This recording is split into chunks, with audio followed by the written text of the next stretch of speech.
Maharashtra today 24 news, सत्य परिस्थितीचा सविस्तर आढावा।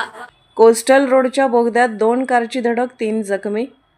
कोस्टल रोडच्या बोगद्यात शनिवारी मध्यरात्री एका भरधाव मर्सिडीज कारने धडक दिल्याने घडलेल्या अपघातात दक्षिण मुंबईच्या दिशेने धावणाऱ्या कारमधील 2 महिलांसह 3 जण जखमी झाले। या प्रकरणी डीबी मार्ग पोलिसांनी मर्सिडीज चालवणाऱ्या अल्पवयीन तरुणासह कार मालक आणि त्याच्या नातीविरोधात गुन्हा नोंदवला आहे। पोलिसांनी दिलेल्या माहितीनुसार मीरा रोड येथे राहणारे प्रसन्न मोपकर वय 36 पत्नी आणि सासूसोबत दक्षिण मुंबईतील एका हॉटेलमध्ये जेवण करण्यासाठी जात होते। कोस्टल रोडच्या बोगद्यात त्यांच्या कारला भरधाव मर्सिडीज कारने मागाहून धडक दिली। या धडकेमुळे मोपकर यांची कार पुढे धावणाऱ्या अन्य कारवर आदळली। या अपघातात मोपकर आणि त्यांची सासू किरकोळ जखमी झाली, मात्र त्यांच्या पत्नीला गंभीर दुखापत झाली। त्याच्यावर दक्षिण मुंबईतील शासकीय रुग्णालयात उपचार सुरू आहेत। दरम्यान अपघातग्रस्त कार दक्षिण मुंबईत राहणाऱ्या वृद्ध व्यावसायिकाच्या नावे नोंद आहे।